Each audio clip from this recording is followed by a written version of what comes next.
Subscribe कीजिए हमारे channel को और बेल आइकॉन को दबाइए हमारी लेटेस्ट वीडियो सबसे पहले देखने के लिए।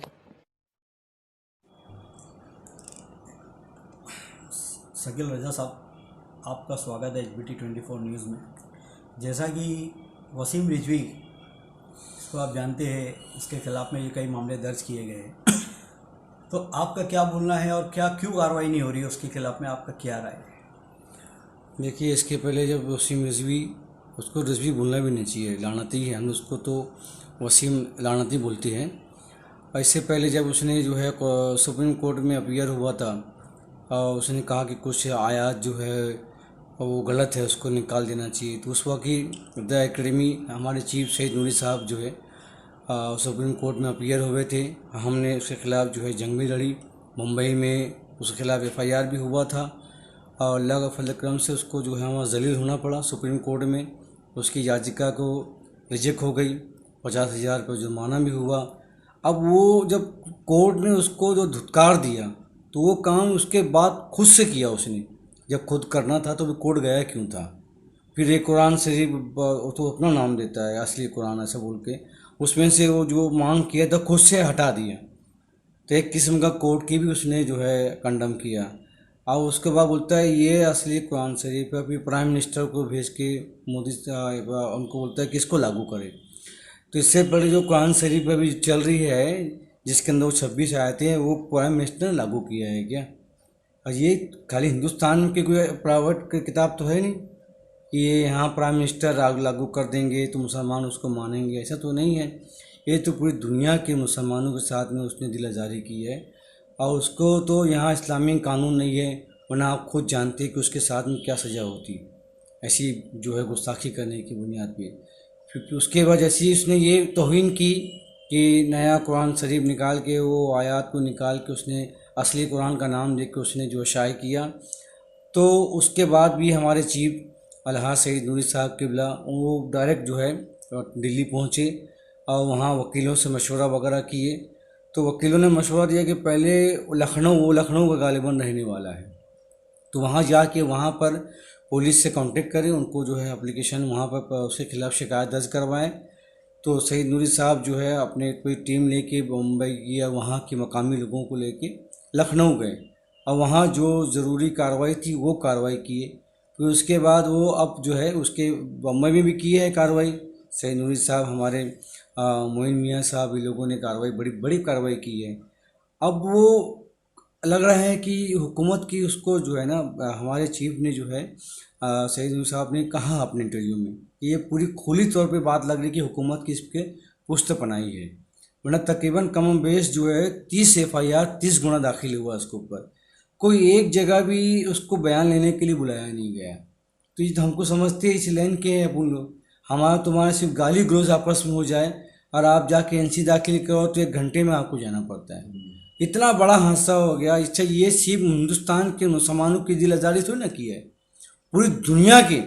अगर बाद में ये जो बढ़ जाएगा और दुनिया के दूसरे ममालिक जो है वहाँ से एहतजाज शुरू होगा तो सिर्फ वसीम रिजवी नहीं, हिंदुस्तान की हुकूमत को भी तो उसकी तकलीफ आएगी। हिंदुस्तान के तो पूरे मामला बदनामी पूरे इंडिया की होगी ना, खाली वसीम रिजवी की ज़ात की होगी कि वो इंडिया में एक ऐसा आदमी जिसको हुकूमत पाल रही है। तो ऐसा लग रहा है कि कहीं ना कहीं से कोई बहुत बड़ा सपोर्ट है कि उतना होने के बाद भी वो लानती भी को कोई फ़र्क नहीं पड़ रहा है। तो अभी जो है हमारे चीफ जो है सरबराह सईद नूरी साहब जो है इससे आगे लीगल कार्रवाई करेंगे वो।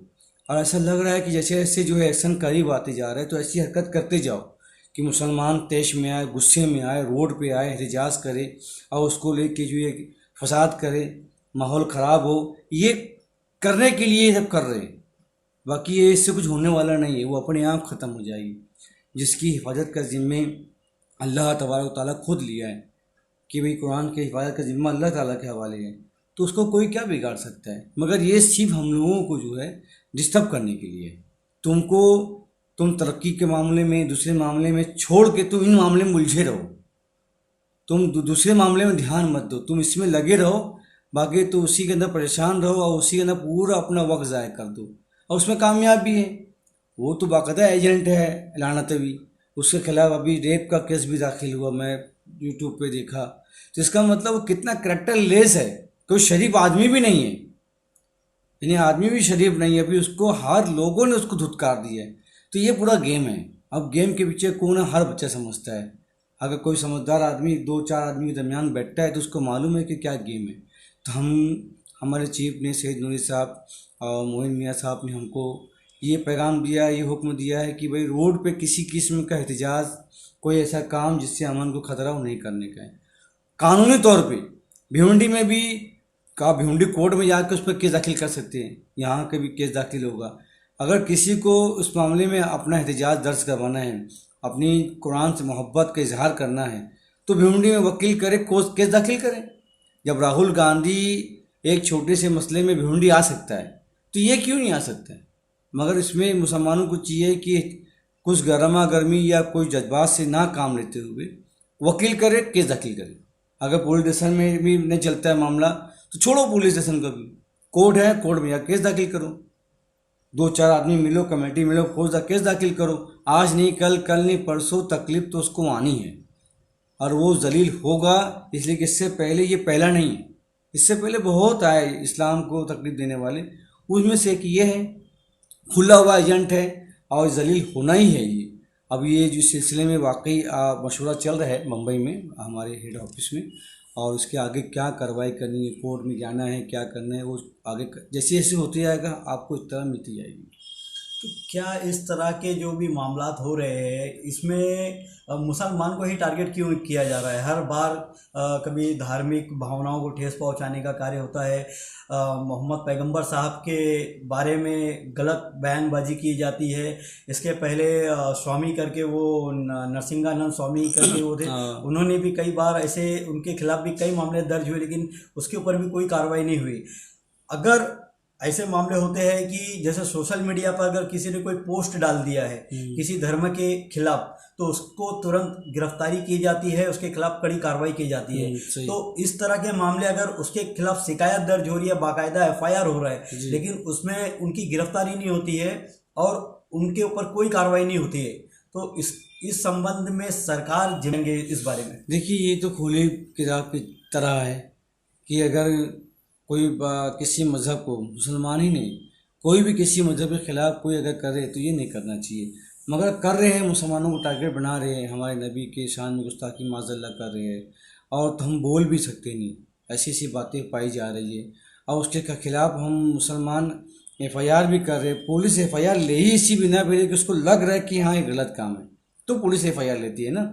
पुलिस को लगता है कि अब उसके ऊपर अमल नहीं हो रहा है तो मुसलमान मजबूर है ना। अब मुसलमान जो है रोड पे अभी नहीं आना चाहिए, इसलिए कि उसका मनसूबाबंदी वही है कि भाई तो हम तुम्हारी कार्रवाई नहीं करेंगे तो तुम क्या करोगे। इससे पहले मुसलमानों ने बेवकूफ़ी की है कि तुम फिर रोड पे आओगे, फिर तुम वहाँ जज्बात में आके कुछ उल्टा पुल्टा काम करोगे। मैंने तो कई दफ़ा 2006 में यहाँ फसाद देखा है। तो यहाँ करने वाला कौन आता है, क्या करता है, तुमको भी नहीं मालूम होता है, मगर जो है हमारी लाइफ बर्बाद हो जाती है। अभी यहाँ जो राइट हुआ जब भी है तो हमको तो खबर भी नहीं है, मगर आज तक हम भुगत रहे, तो वो वापस से नहीं हो। हदीस शरीफ में आया कि मुसलमान एक बिल से 2 बार नहीं डसा जाता है, तो एक बार हमने देख चुका अंजाम। अब ठीक है, हम कानूनी तौर पर जितना होगा उतना लड़ेंगे, वो हमारा फरीज़ा है। अगर हमको तहफ़्फ़ुज़ नामूस रिसालत बोर्ड सलाह सैयद नूरी साहब ने बम्बई में कायम किया है और उसकी हर जगह जगह ब्रांच खुल रही है, तो बोर्ड का काम ही यही है कि जहाँ भी सरकार अलैहिस्सलाम की शान तौहीन मज़हब के पर कोई जो है हमला, तो ये बोर्ड उसके सिलसिले में कार्रवाई करेगी। इसमें वकीलों का एक लीगल सेल है, अलग अलग इसमें सेल बनाया गया है और पूरा लीगल तौर पर ही अब लड़ना है, लीगल कोई काम नहीं करना है। और इंशाल्लाह कोशिश करते रहेंगे, परवरदिगार कामयाबी देगा। महाराष्ट्र में महाविकास आघाड़ी की सरकार है जिसमें ज़्यादातर लोग जो है बायरोटी के बड़े बड़े मिनिस्टर भी है, लेकिन उन लोगों की तरफ से भी इस तरह की कोई बयान नहीं आते हैं माइनॉरिटी को लेकर, क्योंकि इस तरह के जो वाकया पेश आ रहा है, जो भी घटनाएं हो रही है, माइनॉरिटी का कोई भी मिनिस्टर इसके ऊपर बोलने के लिए तैयार नहीं है। तो वाकई अफसोस की बात है, इसलिए कि वो हम किससे शिकायत करें, किससे गिला करें। ये तो वाकई अफसोस की बात है कि भाई आज तुम यहाँ नहीं बोलोगे, कल कुछ और तुम्हारे ऊपर भी आएगा। मगर इससे लग रहा है कि वो सब मुत्तहिद है इस मामले में। मुसलमानों की इस जो मनसूबाबंदी चल रही है इनको डिस्टर्ब करने की, हमें जो डिस्टर्ब करके रखने की जो मनसूबाबंदी चल रही है, इसमें जो माइनॉरिटी या सेकुलर नाम से लीडर बने हैं उस सब मुत्तहिद है। तो हमें समझने की बात है, हमें ये बात समझने की है कि हमें अब करना क्या है। तो अभी अल्लाह का फजल करम है, कोर्ट है, कोर्ट का दरवाज़ा खुला है, हम वहाँ रुजू करें और वहाँ से जो होगा उसका इंतज़ार करें और इंशाअल्लाह अल्लाह की मदद शामिल हाल होगी और जो भी ऐसी बदतमीज़ी कर रहे उस जलील रुसवा ज़रूर होगी। शुक्रिया। जज़ाकल्लाह।